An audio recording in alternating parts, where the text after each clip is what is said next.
We have to do it this way. Oh, we're live already. We we? should have come in live when we were it talking gets about the music. giant, The giant penis? Yeah. No context. Don't talk about it again. Okay, we won't. Context is for the week. We won't. I just went live on Instagram on the gram.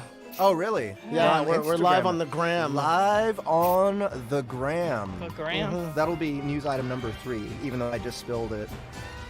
Yeah. No, it's okay. You can. It's okay. We don't do news like other news organizations. It's true. It's true. We don't. See, look, here's some newsroom sounds. Even All though right, you didn't everybody. even say anything about This is Soundbooth Theater Live. Welcome. We are live. We are here with Mr. Bill Hey, Drew. Underbridge. We are here with Sin of Sin's Corner fame. Sin's basement. I don't know why. Of course, Ahmed is here, our prestigious producer. I get applause. And I am Jeff Hayes, the narrator guy who does a few different books. You do And some books. I hope you guys Hey, are having a great New Year's. This is the very first Soundbooth Theater Live of Of the year. 2024, and I'm so happy. I'm so happy to be back. I'm honestly a little bummed that we waited so long to do another one. That was your fault. That was my fault. You didn't want to have one on your birthday. It's true. So- I did not want to have one on my birthday. I was willing. Hey, good. So, what did you end up doing instead? Nothing. I was curious. Solid choice. What? Yes. Just stared at the wall. It was wonderful. Justin and I were in Puerto Rico for New Year's, and we had a great time. If you are, I'm not. Oh, never mind. I was about to spill what hotel we were at, but I'm not going to tell you guys because I want it to remain this mystical, fucking legendary secret about where you go to stay in San Juan. But we were in Puerto Rico, and we did a lot of talking about what we want for the future of Soundbooth Theater, and we think that Soundbooth Theater Live, it's literally the foundation. It's literally where this company started, where it got its namesake. Soundbooth Theater Live existed before Soundbooth Theater existed. And, it's all this time it's been for fun. I think when I first started it, I thought, oh, this is going to be like a good marketing tool or whatever. But like I never really treated it that way. I never really had the time to treat it that way very well. So I just went with it and had fun with it. And ever since then, even as we started doing, more production with Ahmed being there every episode and running things in the background while I just kind of riff, and then we have guests and other SBT people come in and do bits. It's always just been for fun. It's always just been us goofing off and having a good time and hanging out with each other. But I think this year we want to ramp it up and we want to make it a more produced and legit and organized show. Japanese game show. Yes. So I have an inflatable sumo suit. I will send one to Justin. So next episode, that's how we're going to start off. We're gonna do it remotely. It's going to be a little difficult where, with him traveling that day. So, I don't know. He is in Thailand. Thailand. So it will be hard to do a sumo match with him, but not impossible. Oh, look, people already have some suggestions. Look at this. Yep. We Ties can and make top it hats. formal show attire every time. Yeah. I mean, Cheryl Hutchinson says that's why it's awesome. It's hanging out. I agree. I think that we won't lose that feel. We're just gonna have a more focused curriculum, I guess. We're gonna have like curriculum. That's not right. Is that specifically for education? Too schooly. That's like specifically we're like a schedule. We're gonna have segments that have specific purposes. We're gonna focus a little bit more on acting. We're gonna be hanging out and dicking around. Yeah, it's gonna be hard. It's gonna be difficult, guys, but we'll get through this. And I think we'll be able to have we'll be able to have a little bit more reach, a little bit more appeal towards people who don't really know us as well as maybe the rest of you guys do. But don't worry, we will continue to dick around. It's I promise that we will. So Hey, Lady V. Lady V, thanks for coming. Otaku Paradise, thank you for coming. Yes, Otaku Paradise has been singing our praises on Twitter for like I don't know how long, the past couple months or so. Yeah, so that's the future of SBTL. Of course, this is kind of more of the same as what we did last year, but after this one, we've scheduled a time to really talk about it and focus on it and figure out exactly what we're going to do. So maybe within the next month or 2 months, you'll start seeing an improvement on exactly how we're going about Soundbooth Theater Live. So I know we already had the Well, a little bit, but it is time for the news. News item number 1. It is Goddess XY's birthday. Oh, that's number 1. Okay. Number 1 piece of news. Yeah. Yeah, he had his giant penis out earlier today. I did have he was just swinging it around. It was had in the tissue managers paper, meeting. It y'all. had tissue It was paper for jizz. Yeah, just standing back somebody's there. gonna get sued. Yeah. It wasn't tissue menacingly. paper. It was actually packing foam. You know what we wrap the cassettes in. That was very. Oh, that's what it was. That's what it was. That was very creative and awful. Yeah, it was terrible. It was. It was And Elle. it's Elle did it. on. It's That been sounds like recorded Elle, too because we recorded that meeting. Yeah, I should have taken. We a should picture. repurpose it. You I'm can get it. I'm gonna pull it up. It's recorded. Cheryl Hutchison just gonna said go something do some interesting here.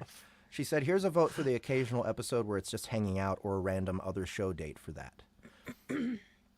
I don't see why not. You know, especially if we just kind of, what if we were doing something once a week, but it wasn't necessarily, the serious format once a week. Like maybe it was like once a month we do this. The next week is like a different thing, but then the SBTL is like twice a month. There's a lot of different ways we can do this. So, yes, happy birthday, Goddess XY. Number 2, piece of news, very important. Most Def has renamed himself to... What did I say it was? Yassine Yassine. Bey. I have it up. I have Yassine it up Bey. here on Wikipedia. And my question was again. Well, I mean, Most Def... Born Dante Terrell Smith. Okay. Is it Terrell or Terrell? I don't. I know. would say Terrell. It's probably Terrell. Probably Terrell. I don't. You're a proof for your narrator, so I defer to you. You're And both he like, was "It's in Terrell." Dexter, and he was in Something the Lord Made. That was the Okay. movie I was trying to remember. I don't think that Most Def was like his legal name. I think that was just his rapper name, and like it's one of the dopest Like his rapper names stage ever. name? Yeah, his Okay. stage name. Okay. I really Yeah. loved that name. He's a But beast. yeah, I just saw this interview where he was on a podcast. Yes, he was Ford Prefect. Yes. I think that's he was good in that role. That being said, it's like kind of like one of his lesser achievements. Most Def is a legendary, one of the best hip hop artists of Yeah. all time. Like He's he has some great absolutely tunes. amazing. Yeah. Was it Black on Black? Is that his most popular one? The one with his face and he's looking sleepy. I Oh, never I'm listened not to his sure stuff, which so is I his have best. no idea. The one with the Busta Rhymes cooperative, and then the Black on Both Sides. Black on Both Sides. That's what it is. Black on Both Sides.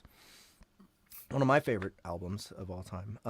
So yeah, he's Yassine Bey now. I'm assuming that it was him meeting up with Black Star and becoming really good friends with him. Or is it Is that his name? Yeah. Black Yeah. Star, yeah. Yeah.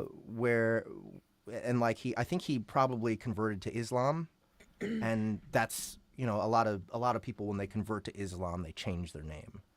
So Yassine Bey, I don't know, but he still was himself. It was cool. He's like one of the people in the hip hop world, in my opinion, that's also like one of the more well spoken, like more intelligent people. Really has an interesting perspective on hip hop and everything. So, just wanted to let you guys know. He's Okay, Yassine he's also Bano. a good actor, y'all. He is a For good anybody who's seen Dexter and Something the Lord Made, I recommend that movie. Yeah, he's been in a lot of things. Someone just mentioned Hitchhiker's Guide to the Galaxy, which was a bad movie, but he was good in it. Oh, Red Ho Turns. That is a promotional thing. Okay. Spam. So that's piece of news number 2. Number 3 piece of news. Dungeon Crawler Carl, the Audio Immersion Tunnel, episode 7 just released yesterday. That is Luck Goes Both Ways. Like your mom? Like your mom. There we go. That found is it. the giant He penis. found it. This is the way our managers meeting went today. Yeah, this is it was a very important Oh, it you're was a playing very it. important subject. Can you show when I was armbarring it? No. Well, I didn't. Like I said, I did not even notice that doggone stupid thing was there until he goes back to start deflating it. I'm like, what the heck is happening? Jeez, crap. Oh no. Y'all, this is not one of the more polished streams we'll be doing this year. Oh shit. Okay. This is the more informal one. That was a birthday gift. That was a birthday gift, so don't make fun I of me. forgot he was in 16 Blocks Enigma. Yeah, okay, I Where's the didn't. nozzle? Oh, jeez. It is on the side. That's where I was emptying it out. So yeah, Dungeon Crawler Carl, Audio Immersion Tunnel, episode 7. Luck Goes Both Ways, Like Your Mom. That is the penultimate episode. One more episode coming 2 weeks from yesterday. That is January 30th.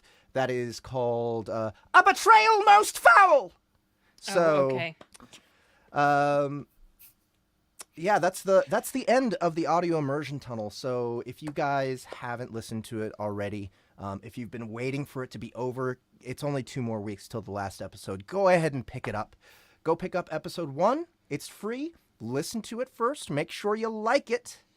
Here we have Jack on the cover of episode 7, breaking the rules, and subsequently getting punished for it with the Rage Elemental showing up. Freaking Justin, like, Dude, Justin killed it as Jack. Oh, that's Justin. Okay. Yeah, Justin killed it as Jack, and he killed it as the Maestro. This is a very Justin heavy episode, actually.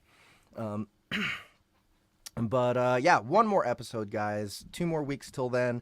If you finish the whole series, start today. Finish the whole series.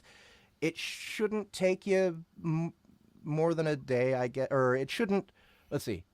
If you eat the whole thing in a day, you only have 2 weeks to wait for the last episode. So please, guys, go check it out.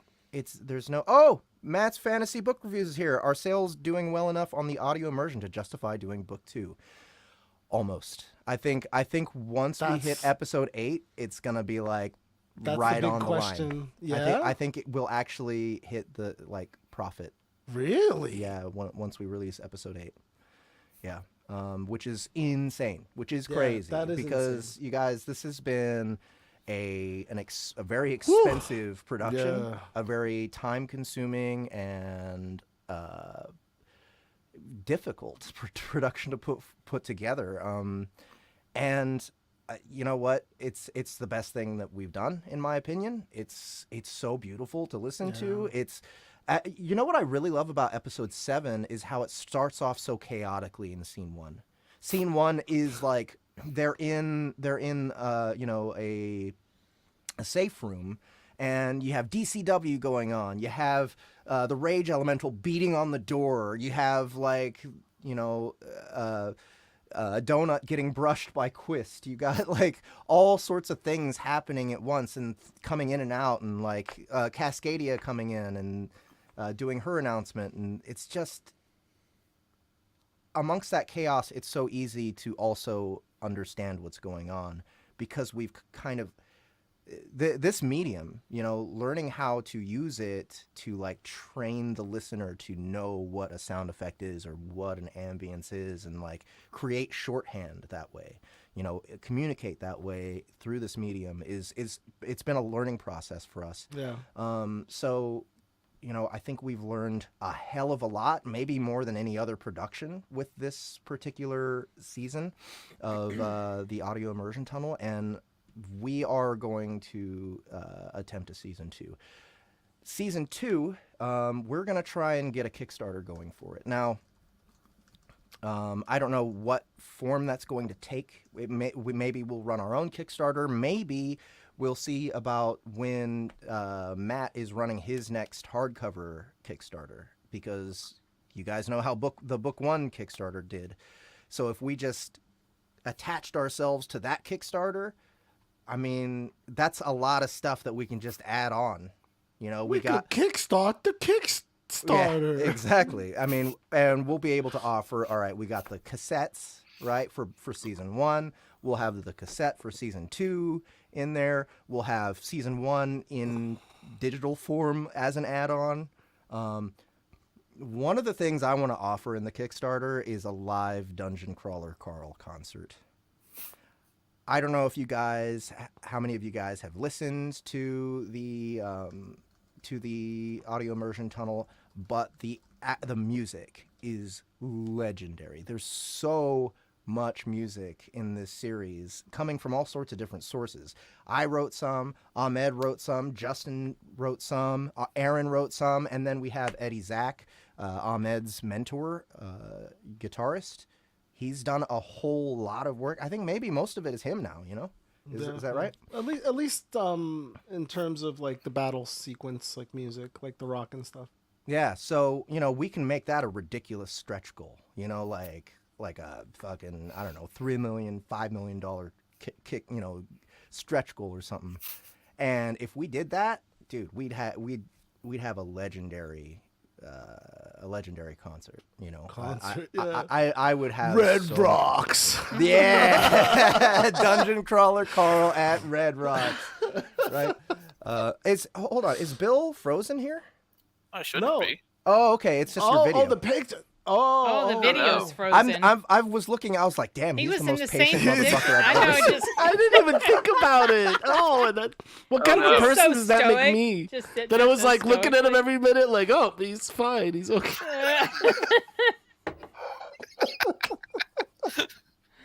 Yeah, And somebody commented about it earlier, and I was Yeah. like, I don't understand. Yeah, it's right here. What do you mean? Yeah. So, guys, this is just the next step up for us. Cheryl Hutchison says, like, in a location or online? Definitely in a location. Yeah, no, it would like play it live. Like we could do that. Yeah, 100%. It would be at a location. We'd find, I don't know, maybe. And then we'd give everybody the record. Yeah, record it live. Yeah, we'll give you the record. We'll give you that and the and the music. Yeah, so that's in the works. Then another Kickstarter. We'll see if we attach it to the hardcover book 2 Kickstarter, or if we run our own. But watch out, guys, because season 2, that is how we're gonna get it done. Fourth piece of news: Vampire Queen 3 released. When was that? Yeah, last week or the week before? last week. Last week, Vampire Queen 3. This is the Fey Lord, just released. Yes. And this has a very naughty scene in it. Is that why she said she was embarrassed to come? Yeah, a on? little I bit. was Yeah, like, yeah. Why? Oh, Yeah, I yeah. wonder. Oh, Yes, I she think said something she on her thought I knew, Facebook but about- I didn't know. Yeah. So, yes, there is a very naughty scene in Vampire Queen Book 3. Which chapter? It was a Let's challenge. play It was a challenge to perform, but it was so worth it. It's a great scene. If you guys haven't already, check out Vampire Queen Book 1. This is by Sara King, the only author exclusive to Soundbooth Theater. So she has so Vampire Queen books 1 through 3. If you want the whole series, you'll get a discount on each one. I think we have, or do we have it at $23.99? Whatever it Yeah, says it's there. right there. Yeah, buy series for $23. So if you buy the whole series, you get $2 off each book. They're $9.99 a piece otherwise. So you might as well pick them all up at once. Or if you just try the first one and you're like, okay, yeah, this is fucking awesome, because it is. When you hit buy series again, it'll give you $2 off the other 2 books. So no matter what, no matter how many you've bought, unless you've bought them all, you're going to get a discount if you hit the buy series button. And so, yeah, guys, check this one out. I listened all the way through book 1. I haven't listened all the way through books 2 and 3 yet, but I plan to. This is, in my opinion, Annie's finest performance as a narrator. She has such great material to work with, so I will give lots of credit to Sarah as well for giving that opportunity to Annie to really just gave her awesome material to work with. So Vampire Queen books 1 through 3 available now on Soundbooth Theater. I And need to listen to the first one. the first one's I didn't work on the proofing for the first one. I came in on 2 and 3, yeah, but it's been fun. yeah. Check out book 1. Yeah, Goddess says Annie really brings the characters to life. It's true. You didn't really get to meet what's his name, the samurai, in books 2 and 3 as well as you do in book 1. So definitely check that one out. So Dead Tired is our other release for this month. And you guys, this is like the best performing audiobook for us in a long time, or at least best performing first of a series in a long time. People ate Dead Tired up. They absolutely loved it.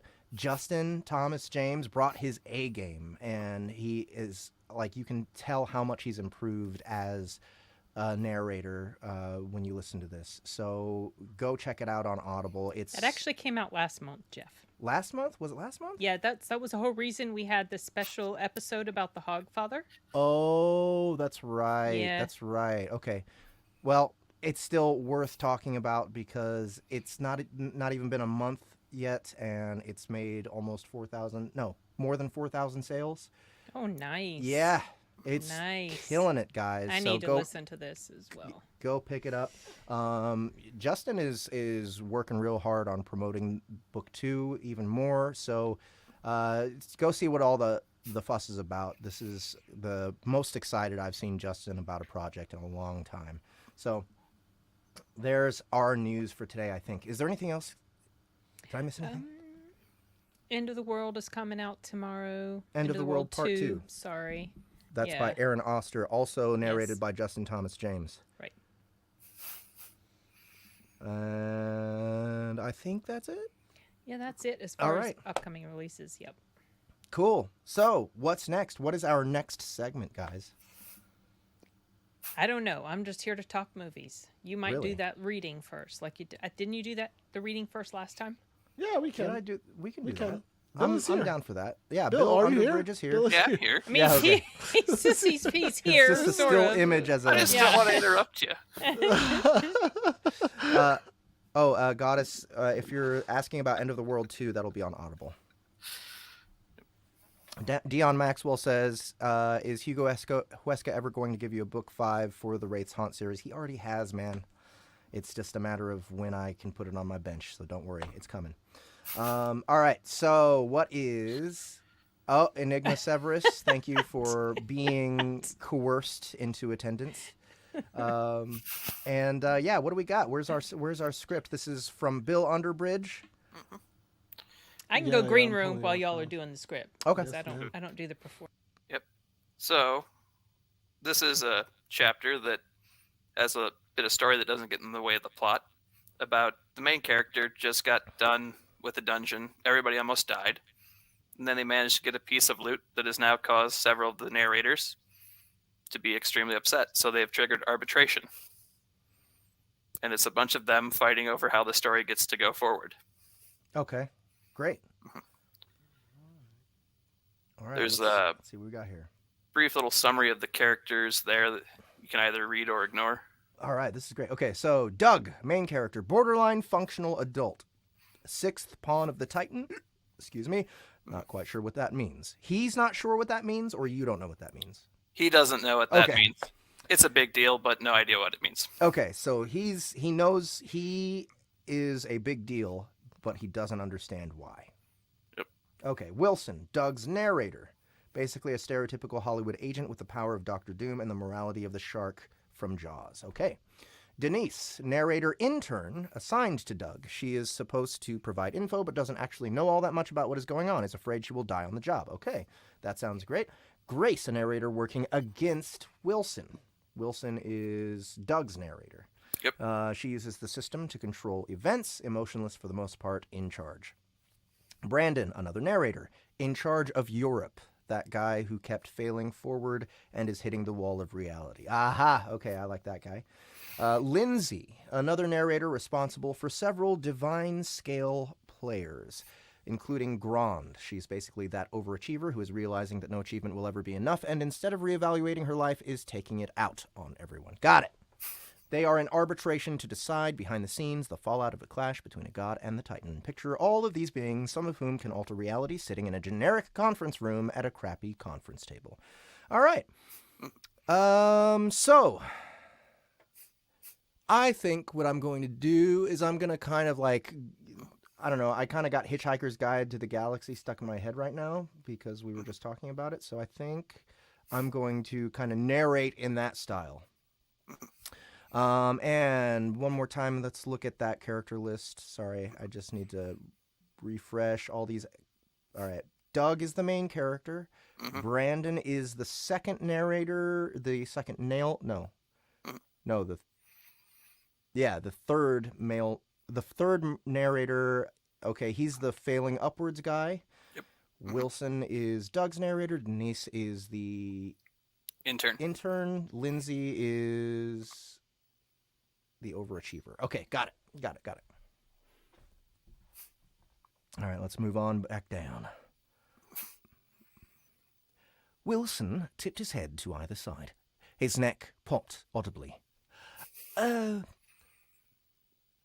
Brandon, all you have to do is walk away now, and I won't hurt you. Not too bad, anyways.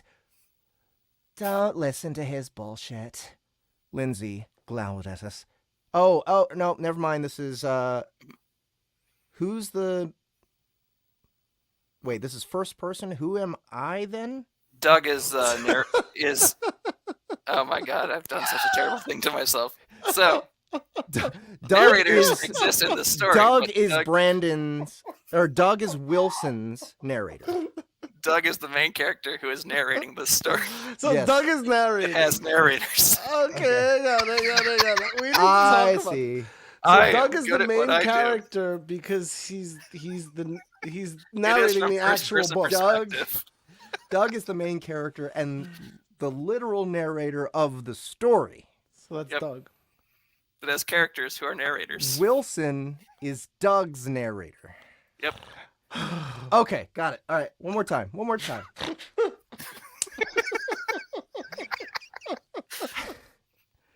Wilson tipped his head to either side. His neck popped audibly. Brandon, all you have to do is walk away now, and I won't hurt you. Not too bad, anyways. Don't listen to his bullshit. Lindsay glowered at us. Brandon is... Failing forward. He's just scared. Got it. Yeah. All right. Well, you just give me the keywords as I ask you. Okay. No, up one more line. Okay. Brandon managed looking back and forth between them. I believe Brandon is trying to say he is currently uncertain which of us he is more terrified of, Wilson said. He tutted. Indecision is a bad look, Brandon. That is not why we are here, Grace cut in. We have time, Wilson assured her. All my stories are basically telling themselves. I can play about for a couple of chapters easily. He blinked at the others. Are you all having trouble? How are you not having trouble? Every story I have been running went nuts twice. I thought Nadia finally declared jihad on us, Lindsay demanded before adding, that bitch is crazy. First of all, I run the all-death story. They are honestly quite easy to manage when you understand what matters.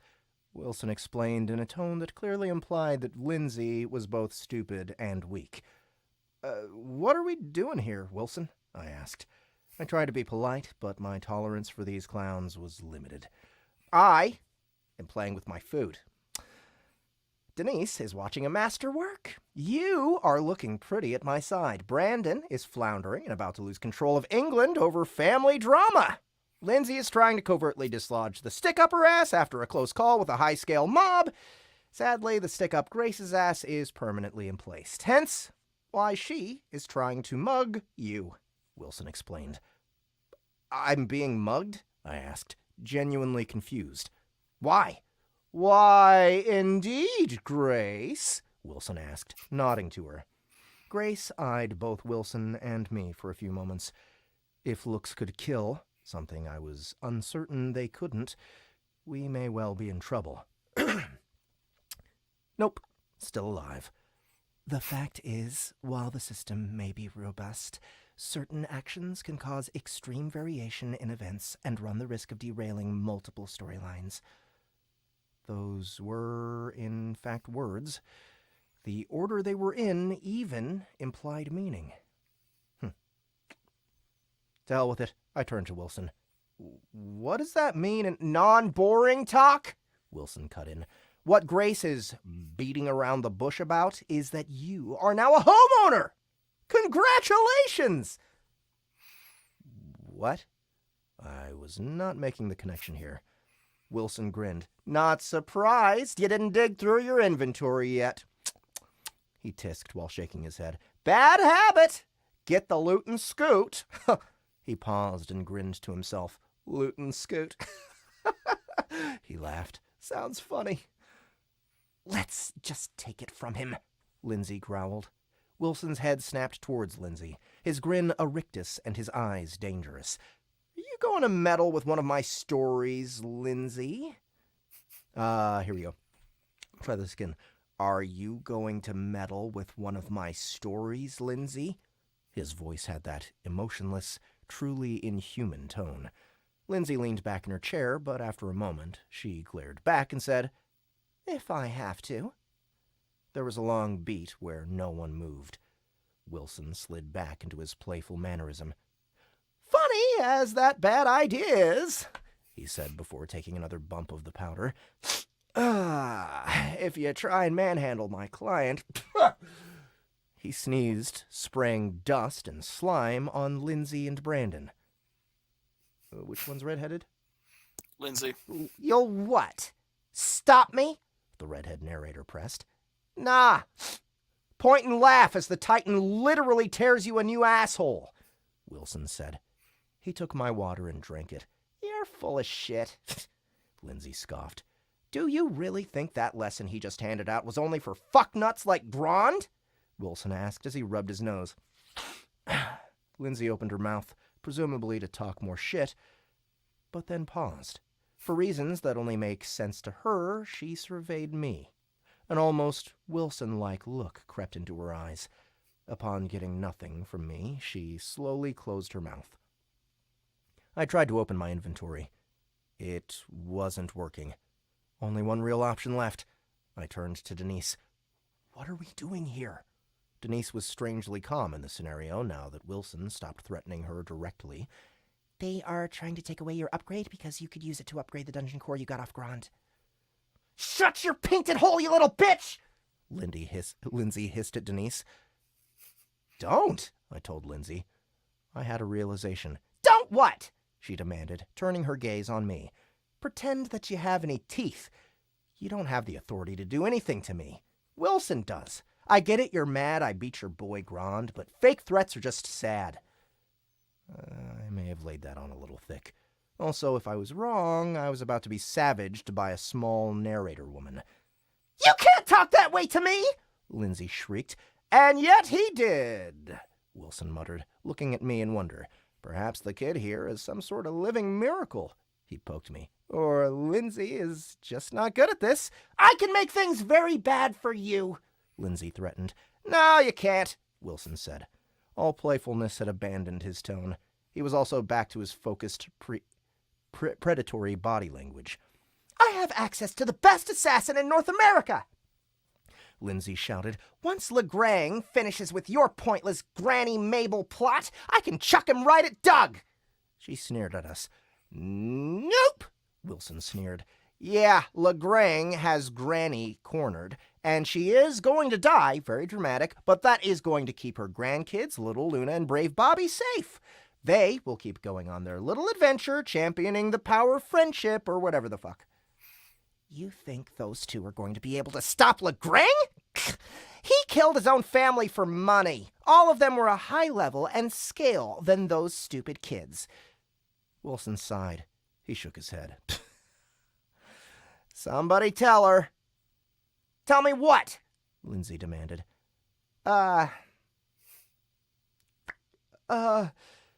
Granny Mabel has the balance in all things trait. When she dies, its influence shuts off. Legrang cornered Granny Mabel in the depths of the Shattered Mountain, directly beneath the Great Vault, Brandon said. So? Lindsay demanded. Wilson sighed. Denise cringed. Brandon flinched. Grace's eyes narrowed. I was oblivious to what any of that meant.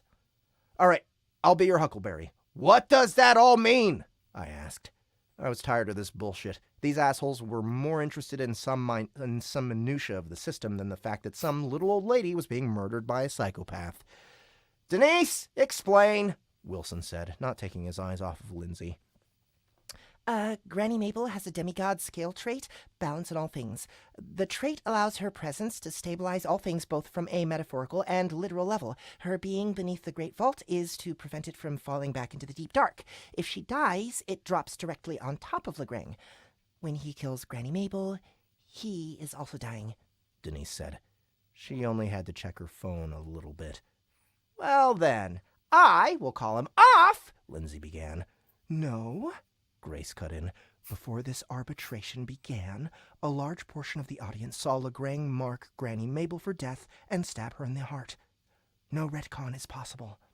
Which leads to the same issue with the upgrade, Wilson said, still watching Lindsay. Lindsay looked like she just swallowed a spider. Anyone who has done this will know it. It is the look someone has when they wonder if the thing they just swallowed is going to bite them. It is not a great look. Grace sighed. The fact is, the audience saw Doug mention the upgrade, and Angelica de Leon instruct him to use the upgrade. And that means this is happening! Wilson cheered. I just want Europe to not explode, Brandon said, putting his head on the table. We can't have that stupid upgrade completely unbalance the entirety of all stories? Lindsay shouted, pointing at the table for some reason. Saying things louder means I will get my way! Wilson bellowed back, slamming his hand on the table. He composed himself. That is what you sound like. Can someone tell me why this is a problem? I pressed. Very well, Grace said, watching me impassively. The concern is that an upgrade will turn an item in your possession to Titanic scale. Currently, there are exactly 9 items in all of this world at Titanic scale. Of those 9 items, only 6 of them are in play. The remaining 3 have yet to be claimed, and all require narrative consequences to be pulled into play. Having a 10th Titanic scale relic simply burst into existence would upset the audience. It would cheapen the others. That is why normally all upgrades gifted to a Titan spawn have been re-rolled per the standard process. Something I have actively opposed, Wilson said. Your let the dice roll as they may stance has been made clear, Grace said, as has the fact that none of the continuity experts or main showrunners have agreed to this idea. She pressed a button on the intercom. Vince, please begin the retcon. Will do. Retcon in 5, 4, 3, 2, a voice responded. Everyone was watching me. What? Holy shit, I do ask a lot of questions. Oh, look at that. Doug didn't completely alter reality with a power no one in existence possesses, Wilson observed, eyeing Grace. This lack of disruption to the system does not mean that the newest Titan spawn hasn't developed an unforeseen ability. He possesses mental resistance at the lowest level observed on any of the spawn, continuing a trend of increased instability. Incorrect! Increased ineffectiveness of your tactics for control, Wilson said. As these hiccups have proven, my methods handle disruption fine. I mean, you can't prove that, Brandon said. The Steam Meister's assassin is going to step on a landmine 6 miles from the Queen's castle, and despite your finagling of the Countess's forces, the peace ambassadors will meet at the summit. The talks aren't going to go well because of what is about to happen at the tower, Wilson informed Brandon. He had that slow loss of personality as he spoke. You would know all of this if you put the crutch of probability manipulation down. Your forced peace will fail, and the fighting will begin in the spring. I snapped my fingers. Focus! This is about me getting a massive whomping stick. Nah, you are thinking all wrong, Wilson said dismissively. The real chaos would be if you picked the dungeon core. That would create the second Titanic domain in existence. It would be hilarious! You could also select the avatar. That would... I don't know what that would do. A Titanic avatar. What the fuck are you doing? Lindsay shrieked. Spiting you, Wilson said before turning back to me. Normally I wouldn't influence your choice like this because it is more fun to be surprised. That said, don't pick a weapon. It will underutilize the power of a Titanic scale relic. Armor could be similar. Tools are better, but the avatar and dungeon core are the apex of fuckery. I will not allow the upgrade to be used on either the dungeon core or the avatar. Any attempt to do so will be met with extreme consequences, Grace explained. Wilson leaned back in his chair and put his feet on the table. Let's just roll the dice and be done. No, Mr. Smith was clear that the upgrade was not to be used unaltered by Doug, Grace declared. Denise leaned past me to look at Grace. Seriously? Lindsay sneered at us like she had won. Wilson put his feet down. If Mr. Smith said so, there isn't much to say about it.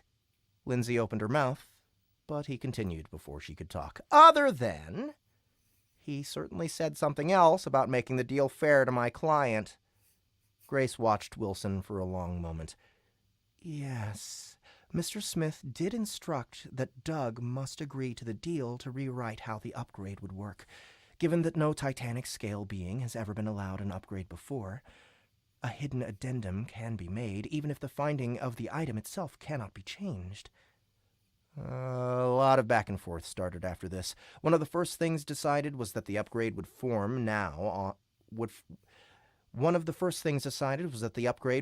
on be capped at granting increase to divine scale at the highest. In a situation like this, it would be a random number of items from 1 to 6 would be elevated to divine scale, as well as a random amount of people within the area receiving the effects of the upgrade. The sticking point was how many of those people should get the benefits.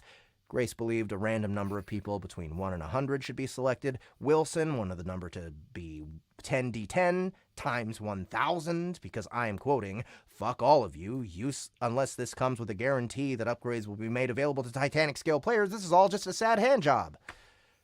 Brandon had stupidly asked how a sad hand job worked. Wilson was explaining. There were a lot of hand gestures involved. "Just select all friendlies," I said, as Wilson began explaining the intricacies of heavy eye contact.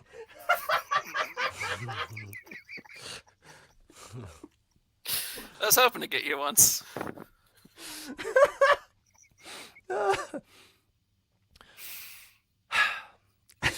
Wilson took his foot off the table and sat next to me. That seems fair to me. Grace, unmoved and strangely unbothered by this display, checked some notes. The theoretical output of changing the effective yield to all friendly players within narrative range could consistently exceed the 100,000 max. Your second term of holding to unaltered loot drops rates for clearing dungeons would result in a 3% chance of the spontaneous upgrading of a nation. Wilson nodded.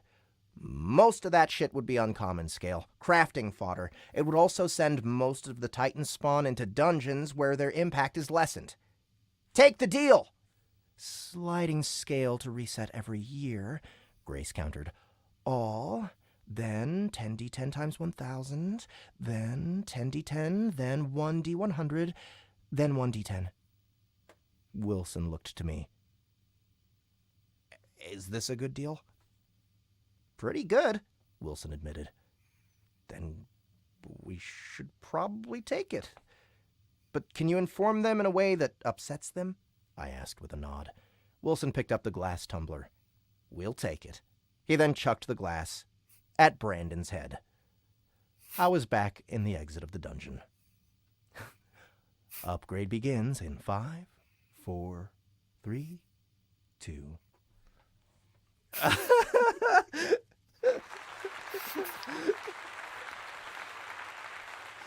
Oh boy. Okay.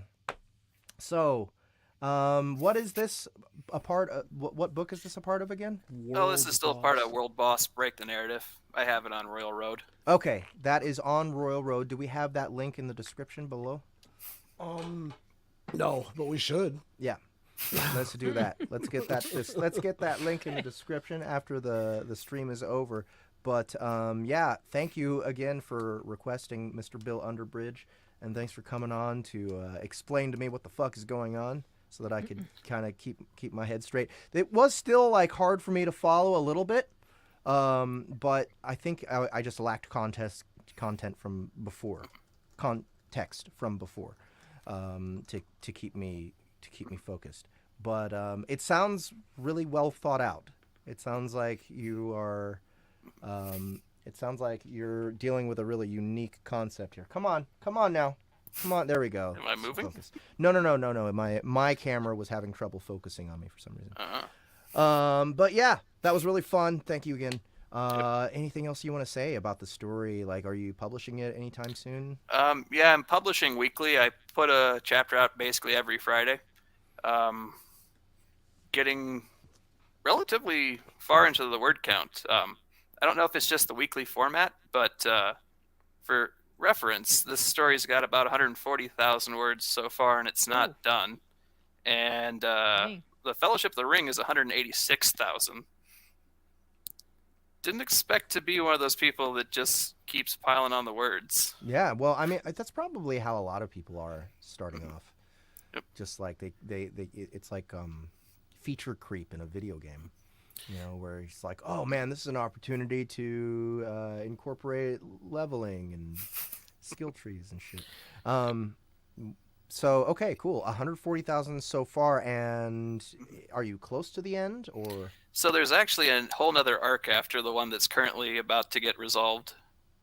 Are you going to just resolve that arc, have that be the end of book 1, and then start a new book? I'm honestly not sure. I'm getting more response than I ever thought I'd get from this.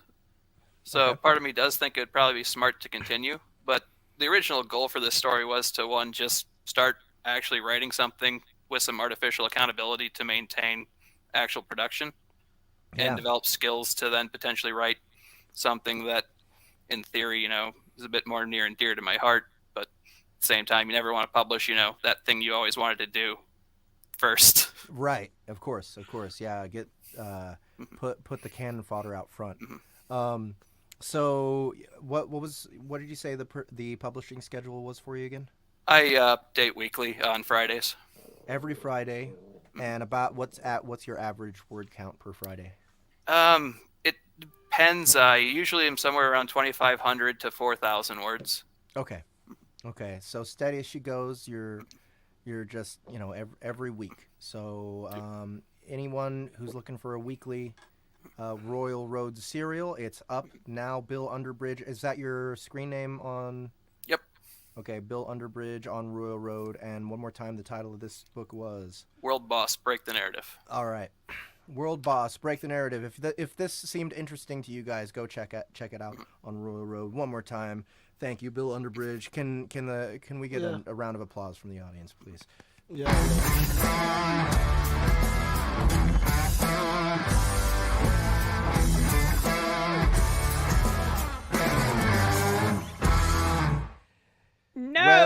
wasn't right. played. That wasn't the. That wasn't the. Well played. That wasn't the sir. applause. He's always sneaking it in. Now he's like just Well, surprising creeping us into all other the time. segments. all right.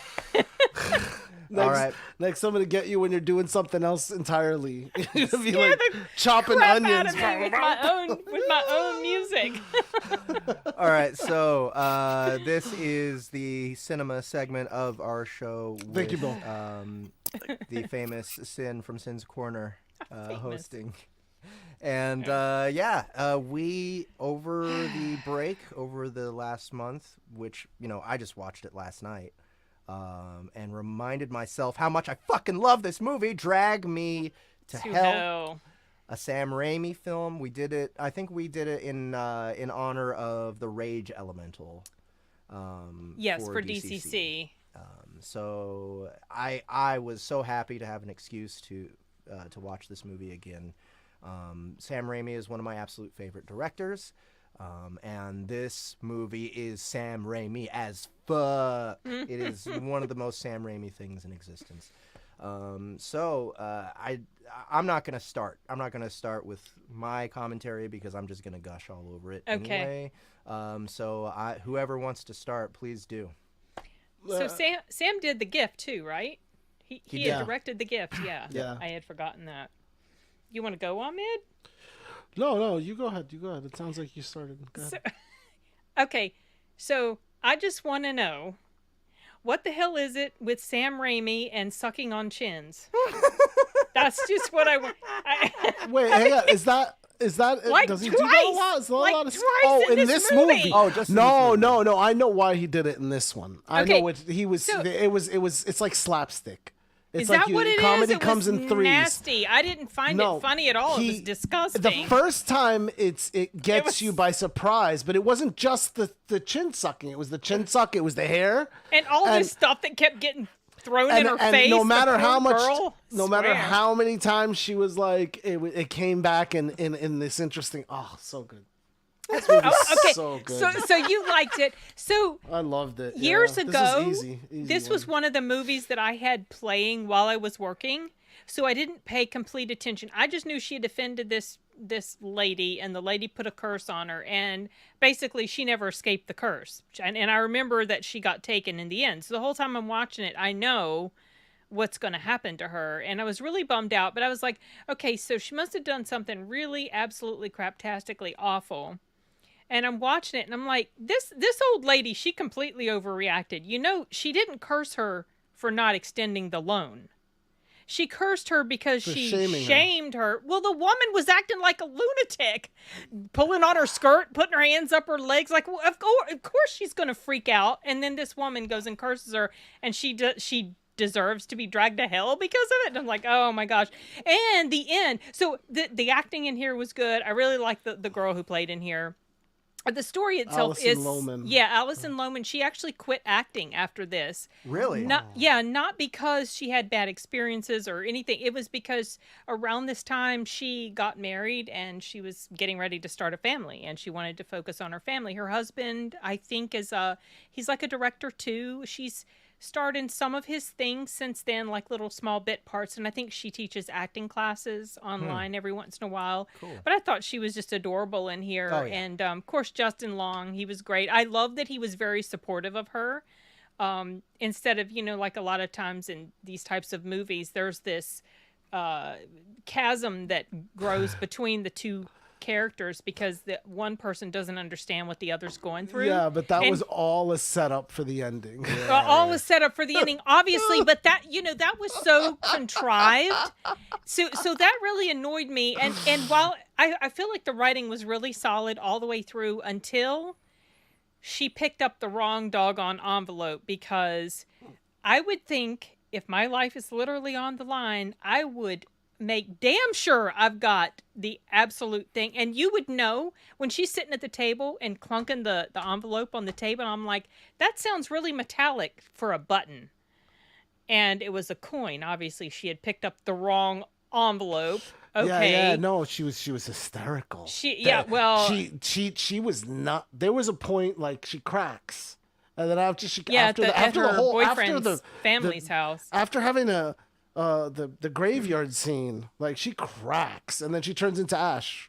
Yeah. And then for the rest of the movie, she's Ash. No. After the graveyard scene, that was when she thought she had. Defeated the curse. No, right, but she gets really indignant and she beats she does. the woman. She's I like, mean, I got you, bitch. You know, and she honestly turns into this. She loses her mind. So. I didn't blame her though because of all the hell she'd gone through. Literally, I mean, she kept getting beat. After a while, some of the attacks on her, like the paranormal attacks on her, started to get repetitive. It's like, okay, how many times we need to see you get thrown against a wall to get the message that you were being haunted by this demonic presence or whatever. And it was only an hour and a half, and it felt like it was going on forever because this stuff kept happening to her. But I'm surprised actually that all these other things that she could see and nobody else could see, but yet I guess at the very end when the person does get dragged to hell, then everybody can see what happens because he saw. Oh, and in the beginning, that little boy, they saw what happened to him. So like up until that point, nobody else could see what she was seeing and experiencing. Oh, yeah. How did you like the opening, Sin? I like the opening. Yeah. Yeah, I did. That was like the 1960 something in the house, and then she goes back to that same place. Yeah, it's super intense. It definitely is. I mean, the movie is very like it's really gross. Like some of the stuff that her character was like, my gosh. Now some of it you could tell it was CGI. Like when something got splattered on her face, you could tell. But all this nasty crap being thrown in her mouth and in her eyes and her face. I'm like, this poor woman. It was so gross. And that nasty gypsy lady, I mean, she was disturbing. She really was.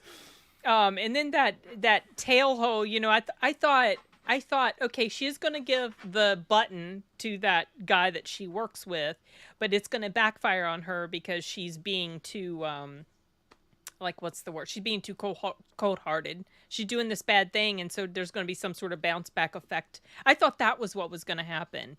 Because, like I said, it was something I had playing, and I did not pay attention to, all the stuff in between. I just knew she got cursed, and the curse took her. But I couldn't remember and when she's walking past the coat, I'm like, now why is she stopping to buy this dumb coat? That's stupid. What is the point of this? Well, of course, obviously, the point of it is to lead up to the whole button thing. But I'm confused because she should have already been taken by then. The curse wasn't lifted, so it still should have... But she wasn't in possession. It doesn't of matter. The button. She didn't have to necessarily be in possession of the button because he had the button. He had the button when I thought he had, no, did she grab it? Whatever. She had to gift it to somebody. And so she hadn't technically gifted it to anybody. She was still the owner of the button. And so the thing should have come and taken her already. So that's kind of a plot issue. No, I took it as you have to intently gift it to somebody, yes, right? and so him having it was not enough. It was not because she hadn't gifted it to him. You needed. I mean, so it's it was the off movie's by sadistic, several hours. So it was off by several hours.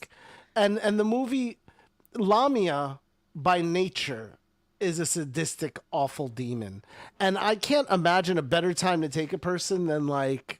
After they think they're safe. After they think they're safe, it's delicious. But I thought there was there was 3 days, and at the end of the third day, he's going to come get you, and it was past the third day. So that was... yeah, like I said, it's it was probably delicious. If that's even what it was, or if that was even. But also, like he wanted to see what the look on her face when she saw that he had the button. He wanted to see the look on her face, and then when she fell onto the track, she was going to die anyway. It was the perfect time. And that happened really quick. I had forgotten how fast it was when it opened up and took her. I remembered this wrong. For some reason, I remembered that I remembered that she was trying to be dragged the whole time. I don't know why. I remembered that. I thought it was unsuccessful draggings the whole time, but no, it wasn't that at all. But the movie was excellent. I couldn't stop watching it. It was just like... I thought she had gotten taken... in a parking garage. I was confusing it with that first incident for some reason. Same for me. And it happened much more that quickly. Parking garage scene. Oh my gosh, that was that woman, that old woman. I swear to goodness. Yeah. So good. Yeah, the old lady had died. Her corpse, her corpse had fallen on her. Yeah, lots of weird mouth. Funeral. Yeah, for sure. Oh yeah, and at then the funeral that happened. She did her funeral. move dead. Yeah. She did her move dead, and she pulled the girl's hair again. Right, she took some hair. Yeah. She kept pulling her hair. And then the third time in the grave, she pulls her hair, and this is the actual punchline, because I think you don't get the punchline. Out, she pulls her hair. She's like, "That's the last time you're gonna pull my hair, bitch." Yeah. And then she hits her, and then as she's climbing, and she comes out of the water, and she gets her again. She gets her another time. I think that's that right there. It's like that's where the joke is. It's a movie that feels like one long joke. It's like a few jokes, but mixed in a horror setting. That's what it feels like. I didn't find it funny. I didn't find much comedic about it at all. Really? No, I mean, I didn't laugh. I didn't find it comedic. I mean, not that I'm saying that I hated it. I hate the way the ending was done. But I didn't find any. To me, there wasn't comedy in it. I didn't see any of the black comedy. Yeah, I guess maybe Justin because Long being so like, helpful and such a sweet boy. I didn't find that comedic. No matter what happens. I thought I just mean it. Then at the end, I thought it was lovely of him, and his parents were just like so hard on him, trying to get him to leave her, and they were I know. It was so. But I don't know if the reason I didn't view it as a comedy or a black comedy was because I went into it already knowing she was going to die. There was nothing she could do to save herself, so I felt this gloom over it the whole time.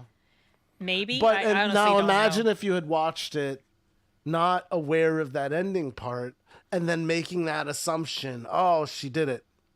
You know, all that work in the grave. It felt like that grave scene felt like that could have been the finale, right? Like, right.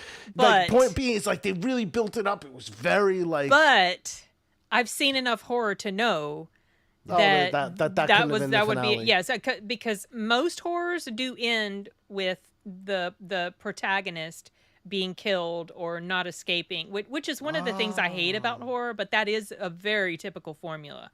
So even if I hadn't known, I would have actually been surprised if she escaped the curse. If that's how it ended. I hate that she didn't, but I would have loved it, but it would have surprised me. And then probably at the end of the credits, there would be some sort of noise to indicate that no, she didn't really. I mean, there's always something like that going on in horror movies. Okay, so wait, your so issues you had with it were you thought that the ending was a bit contrived. There was a plot hole that. Yeah, and I just hate that she didn't defeat. You wanted her to win because you liked her. I did because I didn't feel like she had done something vile enough to deserve what happened. Yeah, to her. Exactly. But then it's that twist of like, no, you're not gonna get what you want. Sorry. You know who deserved it was her coworker. Sorry. Yeah, well, maybe. No, he was such a piece of crap. No, yeah, and then he tried to frame her. Then he tried to frame her in the end. Remember? Yeah, no, he was, but in the end, you know what was really interesting to me, that when he cries, and she's like, "I'm gonna give you a gift," and he starts crying, and then that was for me. That was the best part because she's not cold-blooded. No, yeah. Well, no, not right, but to me that was the best part because some part of him knew or was spiritual or understood that this thing really that bad. she was gonna give him was gonna ruin his life, and he just started bawling, you know. Oh, and I think that was really on that. Maybe that was beautiful. Well, you know, in terms of the writing, like. But he didn't learn his lesson because he went back the next day and tried to frame her. No, he was guilty. He felt guilty, and he went back the next day to try to frame her, but then got busted from it. Yeah, but because he was paranoid. Anything. Well, no, it wasn't something to learn. Like he was paranoid. He didn't understand. He didn't understand what kind of trouble he was in. She didn't ask him for anything, so there was no like compensation for her silence, and as a result, that void was left open, and he couldn't deal with it any longer, and he freaked out and told on himself by accident, right? Like, I think because he's not an awful person. Like, he did something awful. People do awful things. But, so what he did was he went to her boss and he tried to frame her Yeah, he tried to say that and then when the boss caught him in his inconsistent story, that's when he fessed up and started crying again to the boss. That we just hear this in the the phone conversation that she has with her boss, or the voicemail or whatever. I perceive, but I felt like in that moment he did know something. Like, why would you give me a gift? Like, it's like a mafia thing to do, right? Like you're like, oh, you give me. I don't want a gift from you. No. I'm going to give you a gift. Yeah. I don't know. It played differently for me, I guess. I really enjoyed that moment of him like, no, forget it. Thank you. God bless you. And he like takes off, and then he still gets busted like the idiot. Yes. So you both liked it. At least finally we've got something that all three of us. But as Jeff predicted, as Jeff predicted though, this is a good movie, so it was easy. It's a little easy. It's like us watching Terminator, Yeah. It's gonna be easy. So, Ahmed, what else you have to say about it? I just watched this movie. I wasn't analyzing it. I was just in it, and I'm not sure why specifically. I really enjoyed all the characters. I even like the mom, the conversation she has with the mom at the dinner table, and even before then. Yeah. And she's like, "My mom's an alcoholic," and they have that moment, and it's just an interesting, like, well acted moment. David Paymer, Mr. Jacks, the manager, which the way he reacts, did any get in my mouth when she like vomits blood? Blood comes out of her nose. I think the last time I saw this, when that happened, I couldn't watch it any. Like, it just there's a few moments that like are really hard to like the disgustingness of the napkin and the old I'm taking out her teeth on the table. The arm right through her mouth. It's like gag that was awful. Like, was so triggered.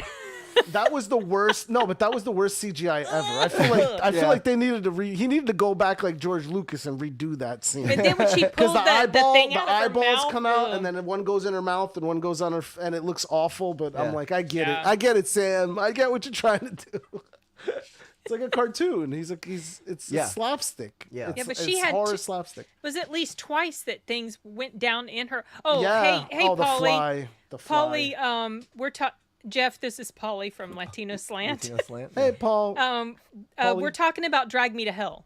This is the movie under discussion. But yeah, my gag reflex, boy. When, I show photos. I didn't show the photos. When she pulled that thing out of her mouth. That was gross. Oh, and the fly. That was. And the fly going in her mouth too. That was so nasty. Well, like trying to get in, it went into her nose. Oh, so good. No, the special effects on that were fine. Yeah, I didn't. For me, what I love so much about this movie is it is classic in its foundation. It feels like a very traditional horror movie.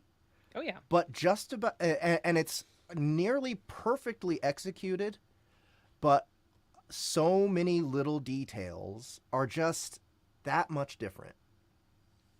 Like, for instance, like you were saying, the boyfriend who's actually supportive the whole way through. Like, not a boyfriend that you're going, why is she with this asshole? That's usually what the main character plus boyfriend dynamic feels like. Where it's like, what is he even doing here? And he's definitely going to die here pretty soon, right? So he survives the whole time. The super nice guy. Survives the whole time, and totally did not expect that. He was so nice. It was douchey. He was so saccharine. Like it was just right. Like, no matter what, I paid it. I did it, baby. Yeah. I thought that was so sweet. Yeah, it was. But it was like I mean, he had the money. She sold all her shit. That was amazing. Yeah. So there's that aspect. There is the bit that Sin you're talking about where the main character is getting punished, but really she didn't do that much wrong. She didn't. The way they set it up, it was like an extremely reasonable decision for someone to make. Not just that she didn't give the extension on the loan. but that she called security on this crazy lady, right? Yeah. So, like, it's just very normal behavior. and this woman just, like, can you imagine what she must have been like, you know, like throughout her entire life before this whole incident? Mm-hmm. She was probably a terrible human being. The fact that she would react that way to completely normal behavior. I mean, I thought she got cursed because she didn't extend the loan. It's like, okay, well, I feel like that's an overreaction. You hadn't been paying on your loan. That's why the bank was going to take your house from you. But no, it was because she shamed her. Yeah, she's a legit monster. She's a legit monster. Look at her. I mean, I know she's like a demon, and she acted like a complete crazy person and was attacking her basically. So like no. Another thing that's slightly different. How many deaths are we witness to in this movie? I am the little boy. The little boy at the beginning. The very beginning and the very end. It's bookended. Completely bookended. Right? With deaths, Whereas most horror films, you know, there's at least a few casualties for the sake of entertainment. All of the violence and all the special effects and all the spooky stuff that happens are things that happen to the main character. The main character completely gets her ass whooped from beginning to end. Like, oh, the poor girl! Just I know. puts she her is through thrown all everything. over again. Oh, you know, and the other thing that I love is the constant failure. Like that was, I loved it. He's like, maybe, you know, the guru, the Swami. He's like, maybe you could kill a pet. You could kill it, you know. And she kills her cat, and it doesn't work. And then it's so just awesome. Oh, the part with the goat. The part with the goat was that was failure. That was awesome failure. No, that actually annoyed me because there's no way in the world that guy should have failed trying, because wasn't he supposed to try to kill the goat to get rid of the demon or whatever? No, he cuts the goat's rope. Yeah. What? No, the goat so like dumb. moved suddenly. No, that was just like no. If you're dealing with stuff like this, you got to be really careful and very precise. But you saw the guy though, right? Yeah, he's not like a. Well, one thing that I didn't understand is why wasn't he just right beside the goat so he could just be right there and just slit his throat? Yeah, I was why is he so far away from that? That makes no sense. That's a great question. Yeah, that is a good question. Yeah, no, their visual, the blocking was obtuse for sure. Yeah. I agree. And he kind of like, from his position, and I wasn't even thinking he was going to chop its head off. I was thinking he was just going to slit its throat or something. Actually, he should have been holding it, right? Like, if they were really taking it seriously. He's like reaching across like, he should have been holding it, so as soon as they would kill it, right? Like, that would have been the action movie way of doing it, right? Right. Yeah. Right. But this is, that would have been the proper way to do it. Okay, it's a comedy. Come on, when really she goes, seriously, when she goes to it's not. Okay, but I'm saying when she goes into the goat, that shit was funny. That shit was hilarious. Yeah, that was funny, right? Like, even though I know in the context of the moment, it was horrifying. Because he was about to die, but at the same time, it was like talking and had teeth, like human teeth. Oh god. Yeah, that shit was hilarious. So yeah, right. Like the violence is kind of, it's all in service to more like attrition, more like just wearing one person down the entire time instead of it being like people dying around a central person until it gets to that central person, right? Yeah. All of the characters, maybe aside from the coworker that she was her rival, I guess. I didn't feel like and maybe her boyfriend's mom. Those were the only two people that to me were like bad people. Oh, okay. So and then the gypsy lady. Oh, the gypsy lady was the number one villain. She was awful. For sure. She was the worst. She was. But the rest of the characters though were pretty ambiguous. Well, okay, then her boyfriend was like just super good, right? But like there wasn't her boss, right? Wasn't completely hateable even, like he was a pretty reasonable guy.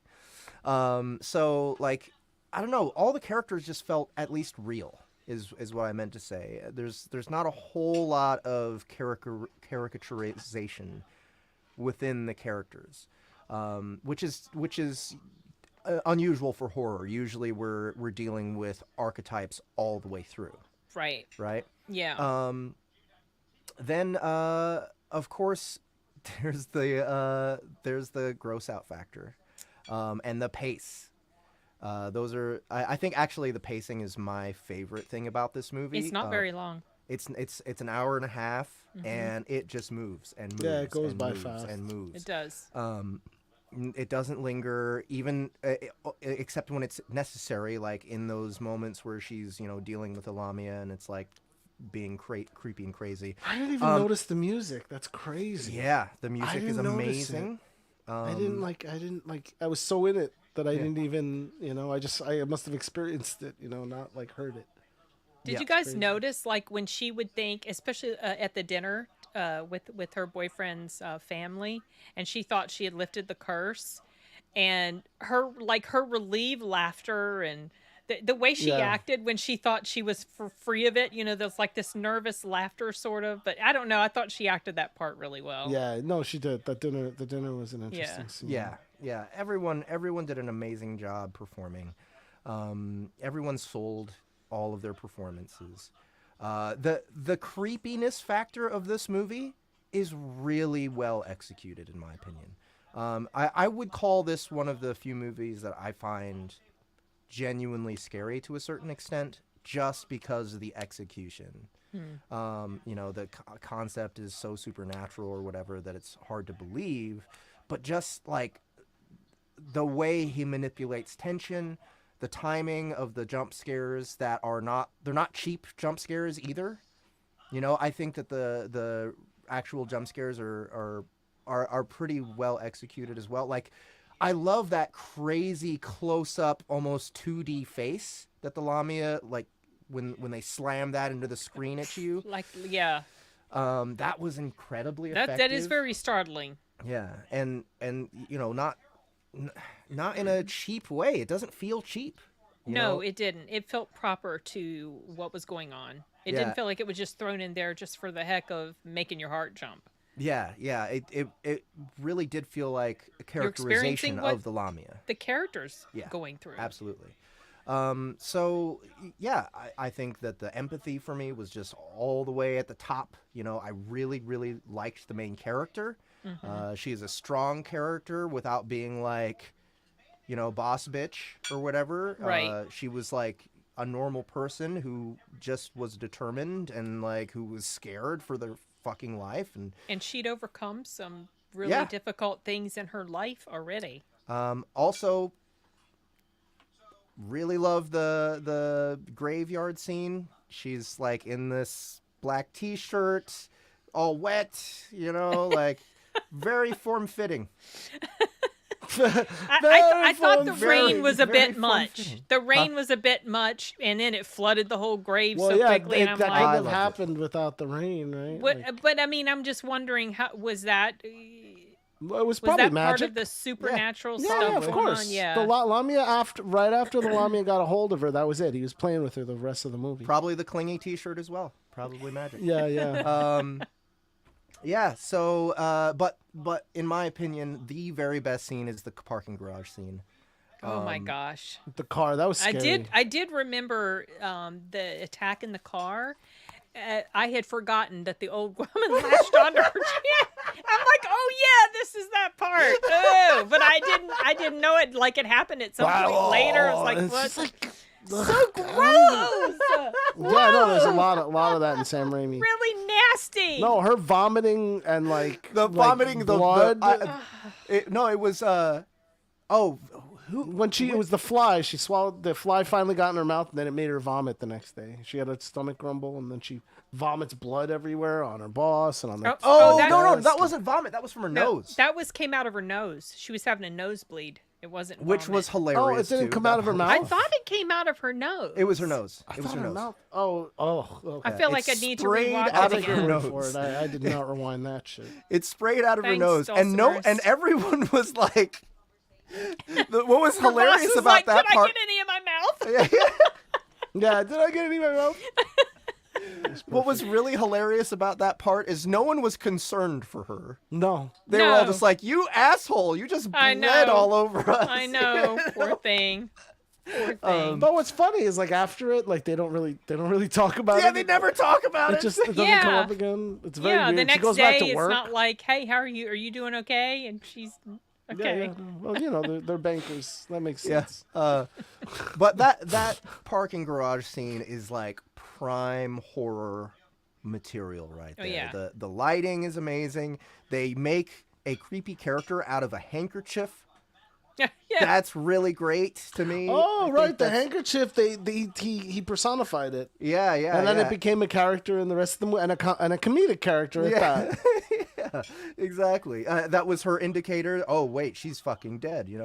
But when she first rams her car, what does she run into first? When she hits the gas. Doesn't she back her car up? Oh, she backs her car up first. Yeah. That's right. Because she was parked at the time. And then she drives straight and into then the when car. she drives forward and launches the gypsy lady forward, and she smashes her face against the dash and her teeth pop out. Yeah. That's why she had no teeth, and maybe what she was trying to do was bite her, but didn't realize she didn't have. That she didn't have gums. Yeah, but still, where do you bite her in the chin? I don't know. Anyway. Of all the places, because it's the funniest, most fun. It is. That's why I'm like, why am I asking this question? What she went through to film these scenes with her little poor mouth. Gosh, bless yeah, it. and then the fists and so much. Like he has a skill with orifices. Yeah. He's I just noses so and intense, mouths. so hilarious. This movie was gut-wrenching hilarious to me. Oh my gosh, Jeff. It was so funny. They just did an all-around great job. I can't really think of any flaws that are personal to me. Like you were talking about the plot hole at the end, Sin, with the timing. Yeah, that was a problem, and with the goat, and with the goat. No, not just with the timing, but yeah. But yeah. Yeah, how the setup for the button and then the goat. Yeah. I'm just so invested and immersed in what's happening that none of that stuff just pings right off my skull.